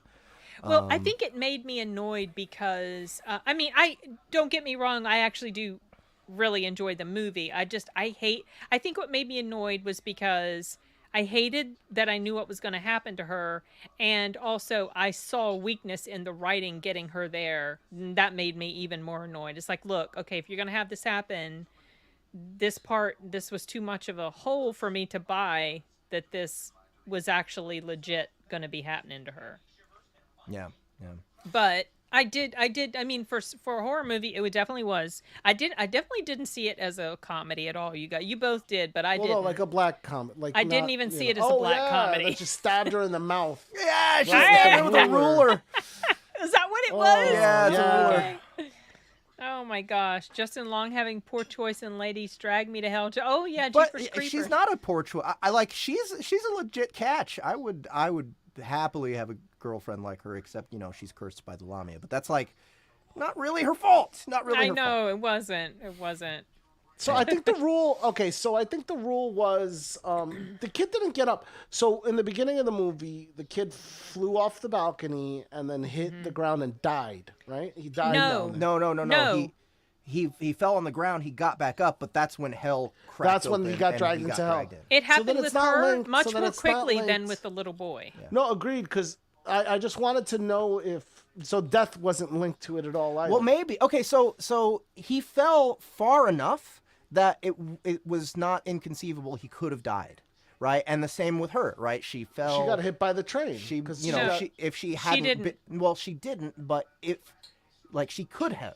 Her body was there, very right? easily. Are we making the assumption that the body... She was already body... being dragged before... Well, I guess this is a nerd question, but does the body go to hell, or is the body still there? I think the body goes to hell. It looks like so the that body means there's no trace of you after it. That's it. You're gone. That's the way you've been you see it. Excised from this universe. Yeah, like with the little boy, the floor opened up. He got dragged down. For some reason in my head, I kept thinking, that there was still a sign of the person somehow. But well, that's not what we see as the viewer, and that looks like that's the participants, the spectators. That's not what they see either. They see the body disappear into the ground, then basically being swallowed up by the fiery ground, and they're gone.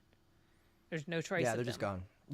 But I do like, you're pointing out right now, and I didn't really even think about it, is these are still like events where you could argue that these people would have been dead anyway.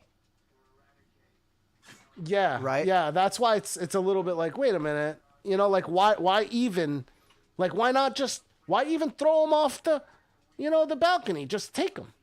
Just open up a hole and take them. Like why do you need to why does dramatics? why does the train need to be coming?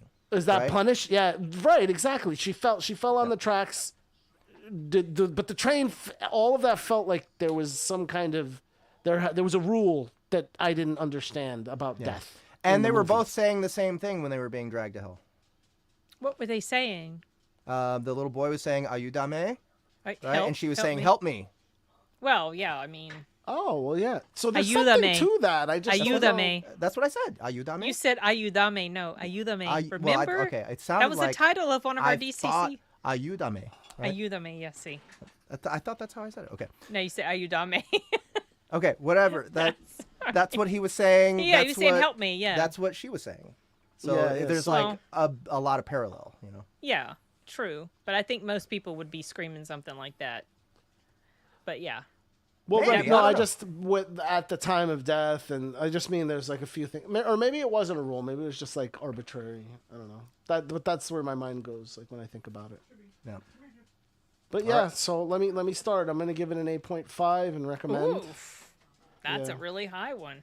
Yeah. It Nice. was I really enjoyed it. I don't know if it would still be 8.5 in a year, but right now it is. For me, Was this the absolute first time you had ever seen it, Ahmed? No, it was the second time, but the first time I said it was off-putting, and I didn't really pay close attention to it the first time I saw it. But I was surprised by it. I was shocked by it. I didn't understand what I was seeing because I didn't understand Sam Raimi, or like I hadn't really. It was before, like I never watched Buffy, or was it not Buffy? No. Xena. And I never watched Hercules and that style. He had a thing going before he started doing the movies. I didn't know that. I didn't know he did those shows. He did the Legendary Journeys, and he did Xena. That was all his style. Like it was all shot in his with the weird, like watching the spinning thing that she threw, and but yeah. So I really didn't. I guess Spider-Man was a bit more mainstream. Yeah, I guess the only thing I knew if you know was it's Sam Army Raimi of and you watch it, if you know it's Sam Raimi and you watch it, you know it's Sam Raimi. Yeah. Lady V, yes, I have seen Xena. I just didn't know Sam Raimi worked on Xena. Really? I had directed no it all the way, I think. Through. Interesting. Really? I don't know. I think he was involved all the way through. I think I thought it was like he did Hercules and then he did like a few episodes of Xena to start it off. Oh, is that what you might? I don't know though. I never really paid attention to that shit back when I actually watched it as a kid. Like that was some of my favorite shit when I was a kid. I would watch Hercules and Xena all the time. I loved that shit.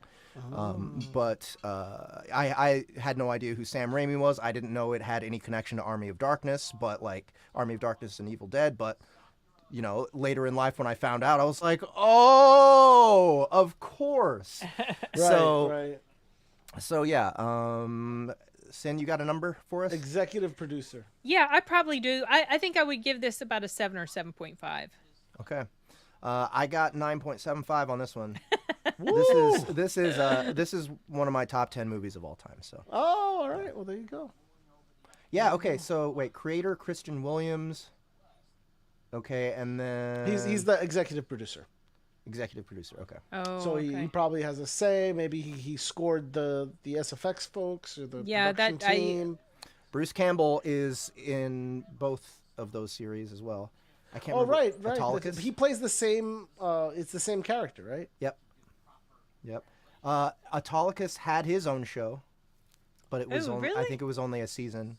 Oh, okay. But he was awesome. I loved that character. They like to work together, don't they? Oh yeah, they're best friends. Oh, okay. Yeah. Well, Sam they Raimi- would have to be. Yeah, yeah. Yeah, and then around the same time was Briscoe County Jr.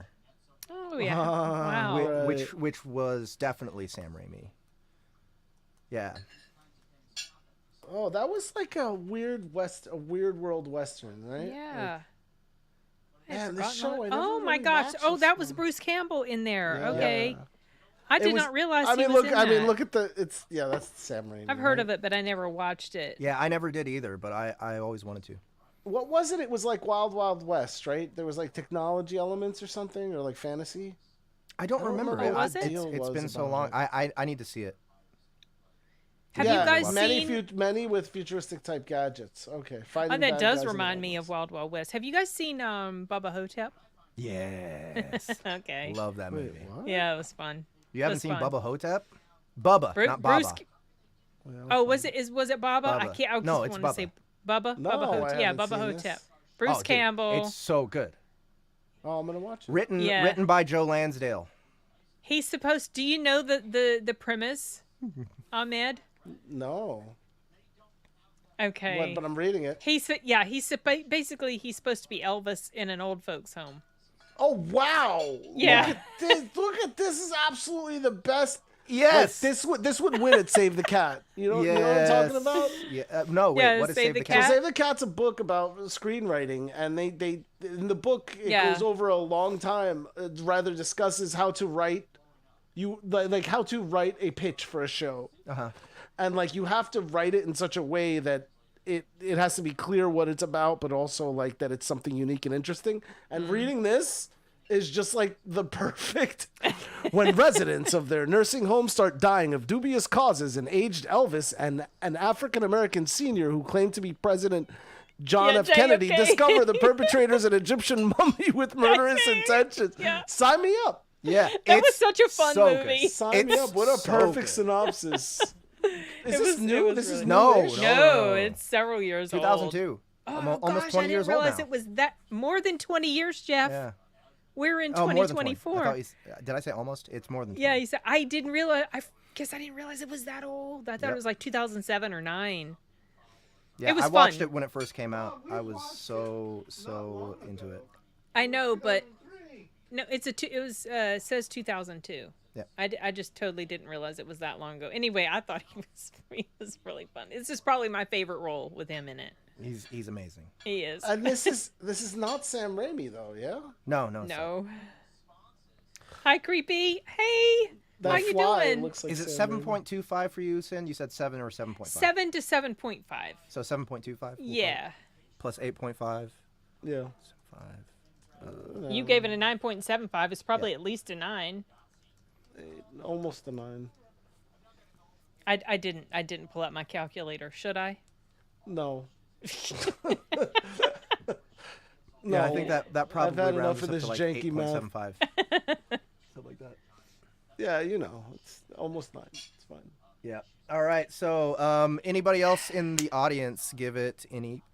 Yeah, you guys, Well, no, people I have been haven't talking about it. What's your rating for it, you guys? We should have asked them that at the very beginning. Yeah. We need to start doing that. We keep forgetting. we forget.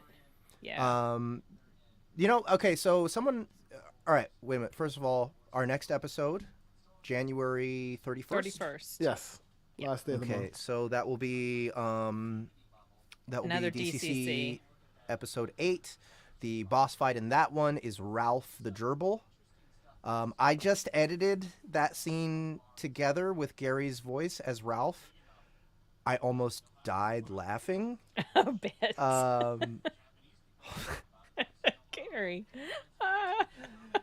Oh man, I almost died laughing editing that together. So that's gonna be great. But Gerbil, Killer Gerbil, Monty Python and the Holy Grail. Oh gosh. I know I won't like Monty Python. Oh, you haven't seen it? No. I've seen enough clips of it. Wait, Ahmed, have you not seen it? No, I have. Okay. But I mean, I know you're right. Sin is not going to like it. But also, it's not. I don't know. It's so iconic. It's like, are we really? I don't know. I mean, it's true. It's true. It would. We would be putting Sin to work for sure. I don't know. I think because she'd be not enjoying it the whole, but have to take notes and. I think she might. I actually did. The only note I took about Drag Me to Hell, surprisingly, was what the hell is it with Raimi and sucking on chins? That's the note I took. That was the That's enough too. Okay, someone said Robin Williams has a pet hamster / gerbil in 1 hour photo. 1 hour photo. I've seen part of that, but I don't think I ever finished that's a serial killer one. You know what? Okay, so there is a character. That's a good example. There's a character in the movie Orgasmo who has a martial arts style called hamster style. And it's fucking hilarious. So is this supposed to be about killer gerbils or hamsters? Yes. No, but also like that's really tough. Someone and we're looking for a horror movie on top. It has to be a horror movie on top of it. No, it doesn't. No. It doesn't. I haven't. Both of the movies I suggested were not horror. I've heard of it. I haven't watched it. Oh my god! I don't even think I. Sin, have you seen Orgasmo yet? No, it sounds like something I would hate, Jeff. I would love an opportunity to see this movie again. It's been so long. What's it about? It's about... Oh, gosh. Is it a superhero? A Mormon gets... A Mormon going door to door happens upon a porno house where people are filming a porno. Oh, gosh. And they just so happen to need a new leading man the moment that he knocks on the door. No. So they pull this Mormon in to play the superhero Orgasmo, who has an Orgasmerator Ray. And that's the porno, right? Like he uses his Orgasmerator to give people orgasms. But the Mormon discovers that there's nefarious things going on with these people that are making the porno, and he decides to actually create a real Orgasmerator to stop them. Oh gosh. Oh, this is made by the South Park guys. South Park guys. Okay. It is. Oh, is it animated? So good. No, it's live action. Hang on, it's showing you. It's so good.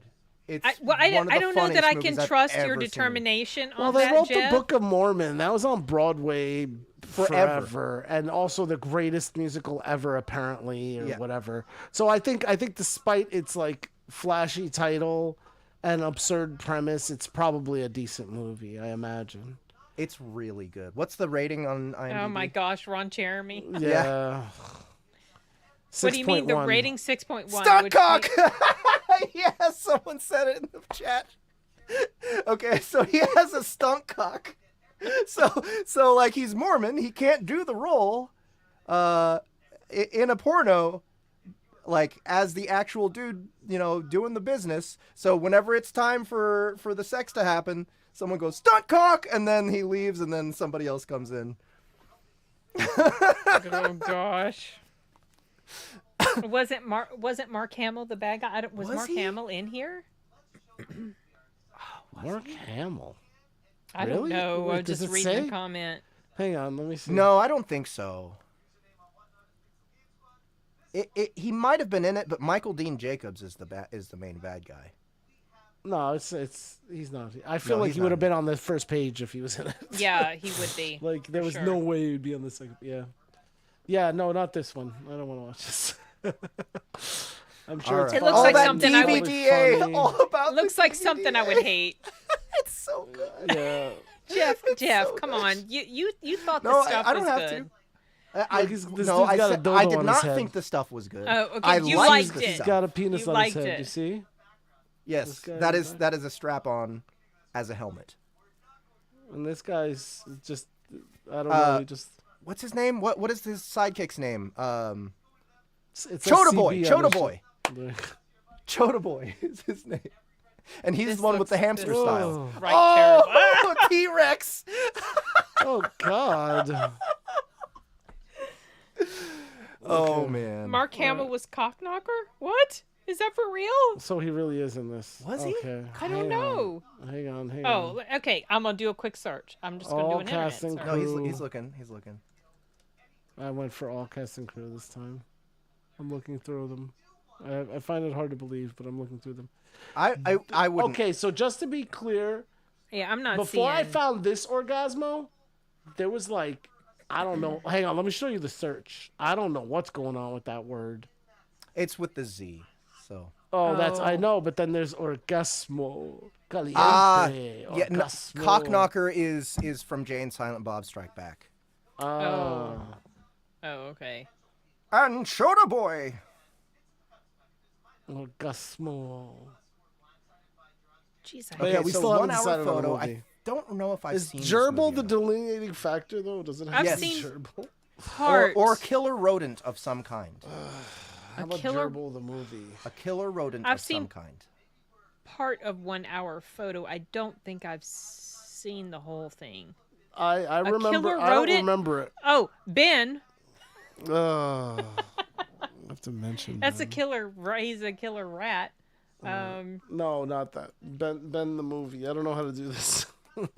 It's like so, I'm trying to think of movies with killer rodents. What the heck? no, this is not. Okay, some alternatives would be like something about dog fighting. Oh. I'm not going to suggest Amores Perros. I didn't like that movie at all. Rats will work. Well, there's Ratatouille.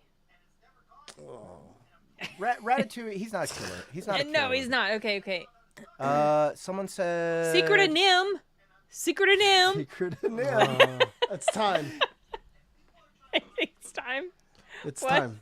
Time to watch Secret of Nim. Yes. I don't know how long it's been since I've seen this, so... I mean, there's a might be lot of rats in this, and lot of some of rats. them are No. killers. I would rather this than any of the other offerings. So I can't believe this is only rated 7.5 on Ahmed, IMDb. What even the if heck? even if it's not homework, dude, you need to check out Orgasmo. Yeah. It's fucking hilarious. I'll let y'all do that. I have zero interest That's a in that boys' movie. movie. It's not that. It's just I don't like for the boys. dumb comedy. That looks like a dumb comedy to me. So It is dumb, and it is a comedy. Let's see, The Killer Shrews. oh, that's called The Witches, I think. Is Rat King a horror? Is that a horror movie? Oh, Rat God. King? Do you know what a rat king is? Yes. Yeah. No, this is King Rat. This is. I've never. I don't That's think I've probably not ever. it. What's Oh, here's The Rat killer. King. The Killer Shrews. It looks awful. No, I that's don't know not. what this is. That can't. That's like a. Yeah, the witch one. It's called The Witches. The Killer Shrews. Is that an actual? The Killer Shrews. They dress dogs up as rodents in The Killer Shrews. Yeah, we were talking about Secret of Nim Goddess. That's like one of my top 10 favorite movies. Oh, yes. Oh, What that's got a is- terrible rating. What is Oh my this gosh. awful garbage? Dude, look at that! You have to see the shrews. This is amazing. I want to see this movie so bad. Is it short? It's only an hour, so that's something. It's 4.1. You have to see these shrews. They gonna show it? Is that Someone what said they're The Legend of examining Lemmywinks. What is that from? That's right now? Oh, from this South is Park. awful. I don't want to. Hold on. I You have to understand see what these- Sin was talking about now. The stupid dogs have like little outfits You have to on, see this. and they're trying to jump over a fence. That's so It's so stupid. good. Oh gosh. Come on, shut up, people. Show us the shrews. There they are. There's the shrews. Wait, no, no, that's a That's a horse. horse. Hold on. There. Come They're on. just clawing in the darkness. You can't even see them. Oh, here comes a shrew. Here comes some dogs. The shrews. I mean shrews. Wait, are those legit supposed to be shrews for the story? They look like dogs. They are dogs. They are dogs. Someone They're said they dogs in a dressed them costume. up. Oh my goodness gracious. Wow, low effort. Oh my goodness. No. Low effort. Oh man, I I cannot. don't- I'll watch that with that one with Taylor. She'll love it. Lemmy Winks. Yeah. Okay. So no. Lemmy Winks is from South Park. No. It's a parody of The Hobbit, the cartoon for The Hobbit. Oh, it is? Yeah. Oh, look at the garbage that follows it. I don't know what this is now. Oh, God, please. Oh, stop. Okay, so... not shrews. Anybody else have anything? Of the Killer Shrews? Return of the Killer... Oh, that's what they were doing. Okay, so yeah, they they kept were going to the next one. And there's a Mystery Science Theater one of the Killer Shrews. Okay. Okay, so... Secret of NIMH? I'm always down to see Secret of NIMH. I love that movie. But like you've said, this is another one that this is another one that I feel that's so perfect. It's kind of Manuel has prepared a very special anniversary gift to strengthen his relationship with his girlfriend Lucia. Look at Lucia's face.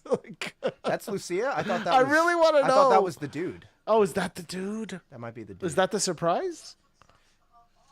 Sorry, I got. I don't know. It looks like a dude. Orgasmal rabbit hole. I thought that was Manuel. I can't escape. Okay. The Great Mouse Detective. No, that's not a killer rat.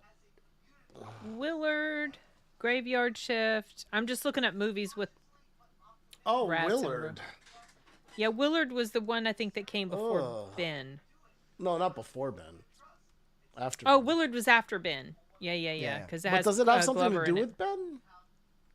Has something to do with a rat. Yeah. I think it has something to do with rats. He's an awesome creep in this. Yeah. Oh, okay. So Willard, it's a remake of Willard. So there was a Willard in the early 70s, and then I think there was Ben, and I thought those two were connected somehow, but Ben was sad. To me, Ben was sad. Ben was very sad. Yeah, I kept crying at the end. That poor Willard. rat. Look at him. Wait, do you guys want to watch the old Willard? Or the new Willard? I've never seen either one of them. Which one has has seen the new one? Oh, you have seen the new one? But that was, this was when it maybe a couple years after it came out. There's a horror movie called Of Unknown Origin, and it's battle between man versus rat. Of Unknown Origin. Then there's also Graveyard Shift, which these are movies coming up when I do a search for. Yeah, there's Ben. From Dusk Till Dawn apparently has rats. Then there's something called Deadly Eyes. Okay. The Food of the Gods. Oh my gosh. You know what? I haven't seen From Dusk Till Dawn in a long time. Okay. So, I mean, you said there were rats in that? I don't remember, but it did come up in a list of movies, the 11 best horror movies with rats and rodents of all sizes. And number 1 is Willard. Number 2 is Willard. 3 was Graveyard Shift. 4 was Of Unknown Origin. 5 was Ben. 6 From Dusk Till Dawn. I totally don't remember. 7 Deadly Eyes. 8 The Food of the Gods. 9 The Witches. 10 Rats, Night of Terror. And 11 The Killer Shrews. Ugh. It's just. Ugh. Yeah. So there's plenty to choose from, actually. There really is. So wait, can anyone in the audience confirm that they remember rodents in Dusk Till Dawn? Let me see what the description here says. Because the thing about Dusk Till Dawn is that it feels very scared. Hideous rat creatures. Oh, 1996, they were with the monsters. I don't even remember them. No, not that one. Oh, not that one. rodents of unusual size. Yeah. Princess Bride. From Dusk Till Dawn is the Robert Rodriguez movie. Yes, with Salma Hayek and the snake. Yeah. Yeah, there we go. There it is. But I don't even remember these rat creatures they're talking about. No, I think they were just among with the vampires in the place. They just like everyone remembers Selma's scene. Everyone remembers that. Yes. The movie changed genres. I mean, that's the reason to watch the movie. that is a very good. Oh, and Cheech's speech. Oh yeah. I just remember, it's almost Selma. Yeah, those zombie Dobermans in Resident Evil, they were creepy looking. I don't remember the rodents in here being significant. It was I like don't they remember. were just, no, they were not. Okay, so I guess that one's out. I mean, if we can find an excuse, because thematically, like the way that the movie looks and feels reminds me of Dungeon Crawler Carl a little bit, you know. So From Dusk Till Dawn. Yeah. Okay. So Quentin Tarantino hideous rat creatures will never lay an 8 out of the film. Quentin Tarantino's donut. All right, so all right. I mean, I'm fine with From Dusk Till Dawn. I haven't watched this one in a while either, but that. I loved this movie and I watched it a lot. So I used to watch the TV show of this. I never finished it though. I feel like I never watched the TV show, but I feel like this movie definitely like. I will analyze this movie. Okay. Oh no, I haven't seen all of Day Shift yet. Enigma. I started watching it and then I didn't go back to it, and I heard it was actually pretty bad, but I don't know. Okay. All right. So this is it. This is From and Dusk then Till Dawn? Ahmed, I mean, like I said before, Secret of Nim, I'll watch that anytime just because I love it, and it's just there's nothing to review. It's just amazing all the way through. It's perfection. So that movie. Dusk Till Dawn I haven't seen since the 90s. So like really? I think I was like maybe 10 or 11 when I saw that movie. And that one's got great ridiculous stuff. I thought it was pretty good. Yeah. Yeah, I guess the characters are probably like Dungeon Crawler Carl. That's where it is. Like all the colorful characters at the bar when they start fighting. Like everybody starts breaking out their weapons and they have a gunfight. It gets all that's pretty much. It gets ridiculous. So it gets absurd. Yeah. All right. So let's start a new trend. So the next SBTL is going to be basically the last one that's run this way. But I think, Sin, what do you think about us having like a cinema show once a month, but for that show, it's all about this. It's all about the movie review, and we do 2 movies. Okay. Yeah. So I mean, so it's the same amount of movies per month. Yeah. Exactly. Yeah, but it's I'm fine. Like a show I'm fine completely dedicated to it sure. once a month. So, but like for this one, let's make sure on the next episode before we start talking about it, we ask for numbers from the audience. Yeah. So make a post on YouTube in the social area of YouTube, make a post saying, hey, this is our movie for January 31st. Everybody vote. Y'all watch it. Or, well, everybody watch it. Yes, everybody watch it. So remember, guys, go watch From Dusk Till Dawn so that you can have a number ready for us when we ask you for it. We'll see what your numbers are. We'll add them all up, average them, and then we'll come prepared with our own numbers. That's another change. So we can't let the audience dictate how we feel. You know, like we gotta argue with them or whatever, if we have to.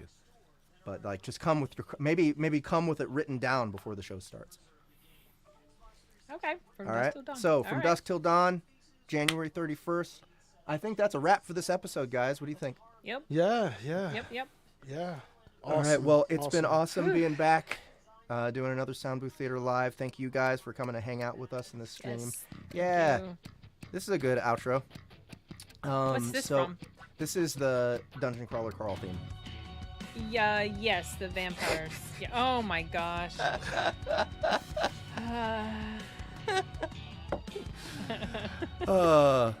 Yes, Dusk Till Dawn about vampires and a van, not in the van. The van it's is like it's an RV. Like an RV. Yeah, it's an RV. I like the TV show. I thought it was good.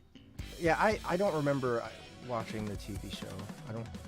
They recreated the movie, like in the first season, pretty much. Look at Jacob. I'm so glad that I was just using my avatar. He's like, oh my god, and with a rat instead of showing my face.